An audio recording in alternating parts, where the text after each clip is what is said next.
नाजरीन, मैं सनम एजाज और श्रीनगर से अभी तक का अपडेट लेके आपकी खिदमत में हाजिर। और नाजरीन, सबसे पहले हम बताएं कि बड़ा कहर चल रहा है, तबाही के दहाने पर हैं और तबाही लगातार हो रही है। और इस तबाही में हमारा अभी नंबर तीसरा है। दुनिया में अमेरिका और उसके साथ साथ कुछ और ममालिक इस तरह चपेट में आए हैं कि कोई हिल भी नहीं सकता है, कोई डल भी नहीं सकता है। और जम्मू कश्मीर की बात करें तो यहाँ भी इसी तबाही के आसार साफ दिखाई दे रहे हैं। कल का दिन आपको याद होगा, सुबह की पहली खबर कोविड की मौत से आई थी और शाम गए जाते जाते बिस्तर में ये भी खबर आई कि एक और मौत हुई। कल 10 की तादाद जो है इस जहान से चले गए कोविड की वजह से। कल 11 दिन का बच्चा भी था, 70 साल का बुजुर्ग था। आज की शुरुआत भी कोविड की मौत से ही हुई है। सुबह पहली खबर यही आई कि एक और शख्स कोविड की मौत मारा गया। और यूं कह सकते हम कि हमारे यहाँ कोविड ने जिस तरह से अपने फन फैलाए हैं, उसको देख के अभी कहा यही जा सकता है कि बहुत अरमान होंगे, लेकिन उन अरमानों पे कोई फूल डालने वाला नहीं होगा। इस तरह के हालात बने। और इन्हीं हालात के बीच में सरकार ने कल यहाँ पे आज के हवाले से बताया था कि यहाँ लॉकडाउन रहेगा। लेकिन लॉकडाउन किस तरह का रहा, अभी भी लगता है कि अभी भी संभले हम नहीं हैं। एक तरफ आज डॉक्टर्स की एक मीटिंग भी हुई और डॉक्टर्स में से बड़ी तादाद ये सजेस्ट करी थी कि सरकार को बताया जाए कि यहाँ मेडिकल इमरजेंसी डिक्लेयर की जाए। और मेडिकल इमरजेंसी का साफ मतलब यही होता है कि जो बुजुर्ग, जो 50 साल से ऊपर का शख्स वेंटिलेटर पे है, उसको हटा के उसके लिए जगह खाली की जाए, यानी उस वेंटिलेटर पर नौजवान को डाला जाए। ये जिंदा रहने का हक नौजवान को दिया जाए। तो साफ जाहिर है बुजुर्गों से हाथ धोने पड़ेंगे। और फिर इंफ्रास्ट्रक्चर की हम बात करें, कोविड का इतना आ चुका है कि श्रीनगर के मेडिकल कॉलेज की पार्क को भी अब कोविड सेंटर बनाने की सरकार की पहल है। उसके साथ साथ आरईसी का जो हॉस्टल है उसको भी कोविड सेंटर बनाया जाने वाला है। सरकार और कुछ इदारों को कोविड सेंटर बनाने जा रही है। और मेडिकल इमरजेंसी में ये भी होता है कि जिस ज़मीन को, जिस प्रॉपर्टी को सरकार यूटिलाइज करे, वहाँ पे वो मेडिकल के लिए इंफ्रास्ट्रक्चर खड़ा कर सकती है। तो किसी भी स्कूल को, किसी भी इमारत को, किसी भी घर को सरकार चाहे तो कोविड सेंटर बना सकती है। ये मेडिकल इमरजेंसी होता है। यानी हालत जो हमारी है वो ख़राब है, लेकिन फिर भी आज नहीं सुधरे। लेकिन आज का दिन इंपॉर्टेंट इसलिए था, 13 जुलाई की तारीख। और 13 जुलाई की तारीख के हवाले से माजी में हमें बताया गया था कि लगेंगे हर बरस मेले, शहीदों के मज़ारों पर वतन पर मिटने वालों का यही नामो निशान होगा। ये तारीख थी। और तारीख का एक और पन्ना, एक और वर्क पिछले साल 5 अगस्त की तारीख को आया। और उसके बाद 13 अगस्त को सरकारी सतह पे छुट्टी वगैरह थी, तकरीर वगैरह थी, उसकी इजाज़त नहीं। और आज श्रीनगर के मज़ार शोहदा पे जो रिवायती तकरीब हुआ करती थी वो आज नहीं होने की इजाज़त दी गई। सिक्योरिटी के नाके लगाए गए थे और किसी भी सियासी जमात को वहाँ जाने की इजाज़त नहीं थी, किसी भी शख्स को वहाँ जाने की इजाज़त नहीं थी। और इस सारे के बीच में सियासी जमातों के बयान भी आए हैं। मीर हिलाल हांजूरी इन्हीं दोनों मामला पर मेरे साथ मौजूद है। हिलाल, हम आपसे जानना चाहेंगे, कोविड के हवाले से बाद में बात करेंगे, सियासी जमातों ने आज के दिन के हवाले से क्या रद्द-ए-अमल ज़ाहिर किया है?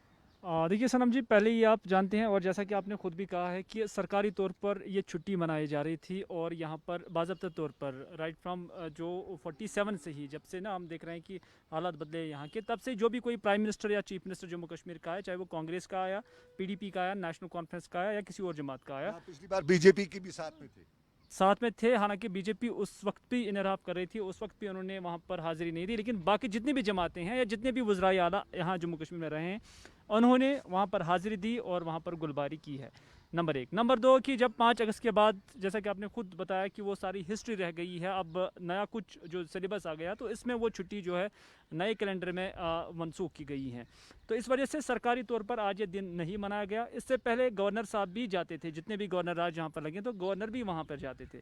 लेकिन अब की बार यहाँ पर कोई छुट्टी नहीं हुई। और यहाँ पर अगर कोई जाना चाहता था वो इंडिविजुअली जा सकता था। लेकिन अब क्या है कि कोविड-19 के हवाले से जो सूरत हाल बनी है, लॉकडाउन हुआ है, तो उसकी वजह से शहर के बेशतर हिस्सों में आज रिस्ट्रिक्शंस थी और चलने फिरने पर पाबंदी थी। तो ये भी एक वजह बन गई कि वहाँ पर लोग नहीं जा पाए। सियासी जमातों का बयान आया। पॉलिटिकल लीडर्स के साथ हमारी बात हुई है, चाहे नेशनल कॉन्फ्रेंस हो, कांग्रेस हो, अपनी पार्टी हो, पीडीपी हो, तो उनका मानना है कि उन्होंने अप्रोच किया था गवर्नमेंट को इजाज़त के लिए, लेकिन गवर्नमेंट ने ये कहकर उन्हें मना किया कि अभी सूरत हाल ठीक नहीं है कोविड के विज़ाविज़। तो इस वजह से पीडीपी का मानना है कि कश्मीर के लोगों के दिलों में ये दिन है और शहीदों के तई इज़्ज़त है और वो इसका जो है हमेशा उनका इसी तरह से खराज अकीदत पेश करेंगे। और ये दिन अगर छुट्टी तो निकाली गई है कैलेंडर से, तो उसका मतलब ये नहीं कि दिलों से भी उनकी मोहब्बत निकाली जा सके। कांग्रेस का भी यही मानना है कि ये चीज़ तो हो गई है, ये नहीं होना चाहिए और आज ही के दिन पर इस तरह की रिस्ट्रिक्शंस को इम्पोज करना एक अनफॉर्चुनेट स्टेप है। तो इस तरह से नेशनल कॉन्फ्रेंस से जब हमारे नुमाइंदे ने यह सवाल पूछा कि आप मादर महदबान के मज़ार पर पहुँचे हैं तो शहीदों के मज़ार पर क्यों नहीं गए, तो उन्होंने कहा, यानी डॉक्टर मुस्तफ़ा कमाल ने कहा तो कि ये सवाल आप दिल्ली से पूछ लीजिए क्योंकि वही इसका जवाब दे सकते हैं। तो इस तरह से अलग अलग पॉलिटिकल पार्टीज़ और यहाँ तक कि अल्ताफ़ बुखारी साहब के साथ हमारे नुमाइंदे की बात हुई है, तो अल्ताफ़ बुखारी ने कहा कि जब स्टेटहुड बहाल हो जाएगा तो उसके बाद कैलेंडर भी बदलेगा। यानी उसका सीधे सीधे ये इशारा था कि अगर आज कैलेंडर से ये छुट्टी यौम शुहदा की निकाली गई, लेकिन जो ही और वो बिल्कुल मुतमईन नज़र आ रहे थे कि स्टेटहुड यहाँ पर बहाल हो जाएगा और उसके साथ ही कहना था कि जो ही स्टेटहुड बहाल हो जाएगा तो उसके बाद कैलेंडर भी बदलेगा, यानी यौम शुहदा भी ठीक तरह उसी तरह से मनाया जाएगा जिस तरह से पिछले 70 वर्षों में यहाँ से लोग मनाते आए हैं। फिलहाल ये सियासत का बयान और आज के 13 जुलाई की तारीख के बारे में बताता चलूँ। एक अजान को मुकम्मल करने के लिए 22 लोगों ने अपनी जान का नजराना दिया था। वो 13 जुलाई 1931 की तारीख थी और उस तारीख में नारे तकबीर नहीं बल्कि अजान जो अल्लाह अकबर है, दोपहर की अजान, और उस अजान में श्रीनगर के सेंट्रल जेल के बाहर लोग एक जान देता गया, दूसरा अजान देता गया और आखिरकार 22 लोगों ने अजान मुकम्मल की। ये तारीख की सबसे कह सकते हैं कि ऐसी अजान होगी जिसमें 22 लोगों का खून गिरा था और उसी हवाले से आज का दिन भी मनाया जाता है। था लेकिन अब था है नहीं है। लेकिन अब दूसरे मुद्दे पे आएंगे और दूसरा कोविड का मुद्दा। कोविड के मुद्दे के हवाले से आज लॉकडाउन था। हिलाल, जानना चाहेंगे लॉकडाउन था? देखिए सनम जी, कल से जब डिप्टी कमिश्नर श्रीनगर ने ये ऑर्डर जारी किया कि 99 लोकेशंस या इलाके उन्होंने आइडेंटिफाई किए थे और कहा था कि यहाँ पर रिस्ट्रिक्शंस रहेंगी, कंटोनमेंट एरियाज इन्हें करार दिया गया था, यानी आने और जाने पर मुकम्मल पाबंदी आयद की गई थी। जो डिप्टी कमिश्नर का बयान जब हमने पढ़ा भी सुना भी तो साफ लगा हर किसी को जिसने भी वो पढ़ा और सुना कि शायद कल से किसी को मूवमेंट करने की कोई इजाज़त नहीं होगी। फिर जब आप भी मुख्तलिफ इलाकों से गुजरे, हम भी उन एरियाज से देखे, तो हमने देखा कि वैसा कुछ नहीं था। जो बयान की जो शिद्दत थी वो ग्राउंड सिचुएशन नहीं थी। ग्राउंड पे हर कोई आराम से चलता था, कोई पूछने वाला भी नहीं था। हाँ, कुछ एक इलाकों में ऐसी सिचुएशंस भी थी, लेकिन बेशतर इलाके ऐसे थे जहाँ कोई पूछने वाला नहीं था, आसानी से वो चलते थे, उनका कोई पास चेक नहीं करता था, उनको जाना कहाँ है, वो कैंटोनमेंट एरिया से हैं, कोई फ़र्क जो है नुमाया नज़र नहीं आ रहा था। इस तरह से लग रहा है कि अगर सरकार इसको हिलाल, हम हर बार सरकार को कोसते रहते हैं। एक चीज़ है, हमारी अपनी अक्ल नहीं है। देखिए, अगर आप यही सारी चीज़ें आवाम पर ही छोड़ते हैं और फिर आप ये एक्सपेक्ट करते हैं कि सब कुछ आवाम की जानब से पॉजिटिव आएगा, तो मैं समझता हूँ ये बहुत गलत है। तो फिर जो लॉ इन्फोर्सिंग एजेंसीज़ हैं वो किस चीज़ के लिए हैं? क्योंकि ये सारे लोग वायलेशन नहीं करते हैं। बहुत सारे लोग, आप देखिए 70% लोग जो है वो घरों में ही रहते हैं। ये जो कुछ परसेंट फिर वायलेशन करते हैं या किसी की मजबूरी भी होती हैं, तो इन चीज़ों को कानून पर अमल कराने के लिए एनफोर्समेंट विंग होती है जो इन्हें एनफोर्स कराती है, और वो एनफोर्समेंट विंग जो है गवर्नमेंट की वो काफ़ी नाकाम नज़र आ रही है। और यही वजह है कि आपके केसेस भी बढ़ रहे हैं, आपकी वायलेशन भी हो रही है। सनम जी, अगर गवर्नमेंट ने अलाउ किया बाज़ार खोलने के लिए, क्या गवर्नमेंट के पास ये ऑब्जर्वेशन नहीं था, ये तजुर्बा नहीं था कि लोग मास्क का इस्तेमाल नहीं कर रहे हैं, कि उन्होंने गार्डन्स और पार्क्स को खोलने की इजाज़त दी है? या तो गवर्नमेंट इस चीज़ को खुद ऑब्जर्व नहीं कर रही है और ठीक तरह से डिसीजन भी नहीं लेती। आप इंडिविजुअल लेवल पर डिप्टी कमिश्नर्स के साथ या जो हेल्म ऑफ अफेयर्स हैं डिस्ट्रिक्ट्स में, उनके साथ बात करिए, वो आपको बताएंगे कि नहीं जनाब, हम तो ये तजवीज़ देते हैं लेकिन जो हायर अप्स हैं वो इसको नहीं मानते हैं। तो इस तरह से अलग अलग तजावीज़ लोगों की जानब से भी आती हैं और ऐसा लग रहा है कि सरकार इस हवाले से या जो अभी एडमिनिस्ट्रेशन है वो इस हवाले से ज़्यादा संजीदा नहीं है।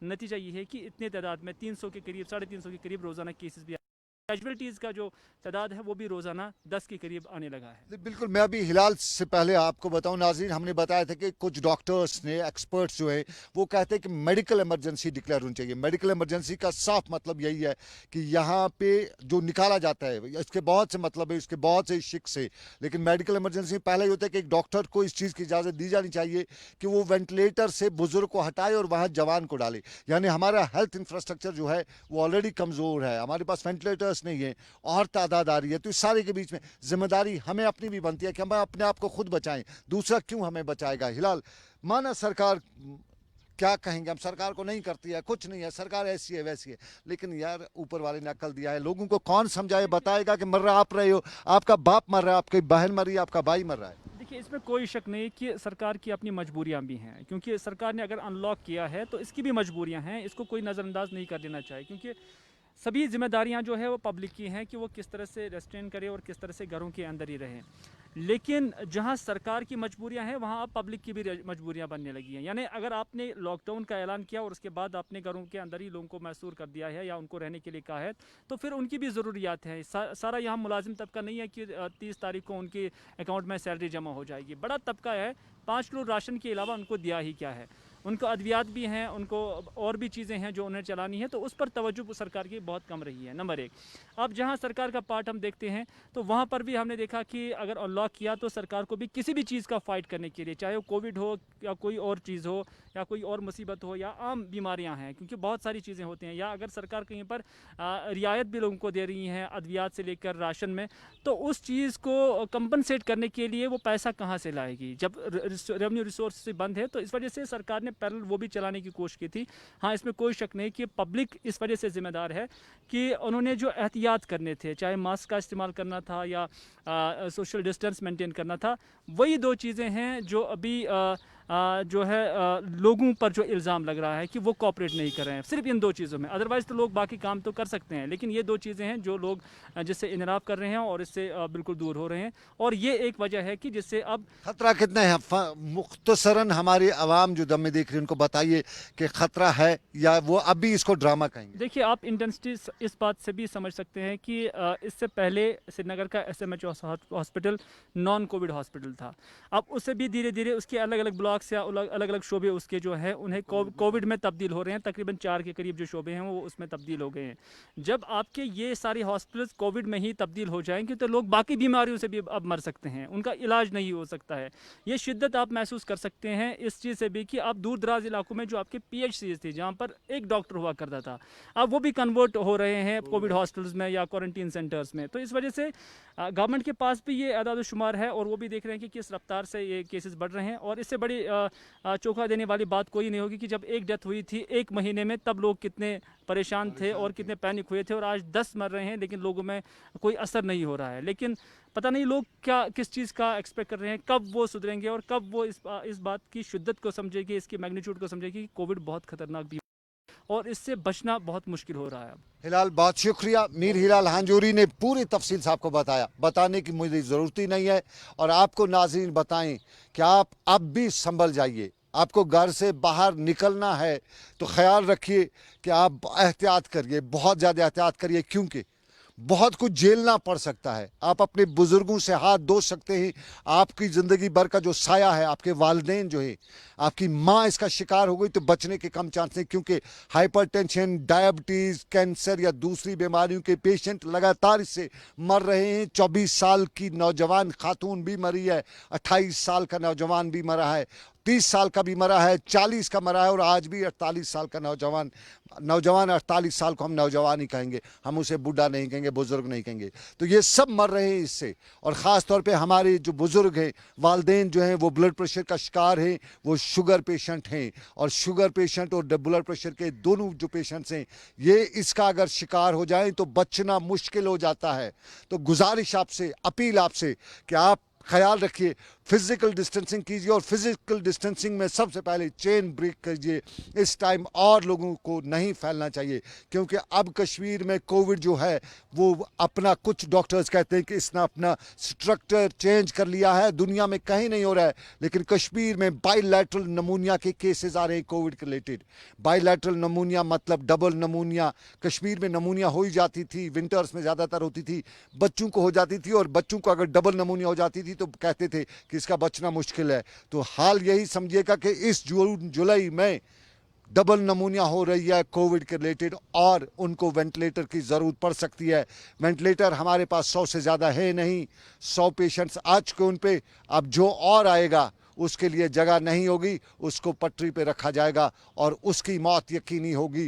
वेंटिलेटर जिसको नहीं मिलेगा, तो गुजारिश आपसे ख्याल रखिएगा, खुदा ख्याल रखिएगा, क्योंकि एक बड़े ख़तरनाक हालत से हम गुजर रहे हैं। इस उम्मीद के साथ, इस दावे और वादे के साथ आपसे गुजारिश करूँगा कि आप ख्याल रखिएगा अपने पेरेंट्स का, अपने बुज़ुर्गों का, और बाहर नहीं निकलिएगा। आपके यहाँ राशन वगैरह नहीं है तो पड़ोसियों के साथ मिल बांट के गुजारा करिए, पड़ोसी से उधार मांग लीजिए, एक दूसरे का हाथ बटाइए। इस वक्त कोई हमारी मदद को नहीं आएगा, कोई आपकी मदद को नहीं आएगा। अगर आप 2-3 दिन भूखे भी रहे तो मरने का एहतमाल नहीं है, ख़तरा नहीं है, लेकिन कोविड का शिकार हुए तो आपकी ज़िंदगी जा सकती है। ख्याल अपना रखिएगा। मुझे आबिद कादिर के साथ दीजिएगा इजाज़त। ऊपर वाले ने दी ज़िंदगी तो फिर होगी आपसे मुलाकात। आप रखिए अपना ख्याल। अल्लाह हाफिज़।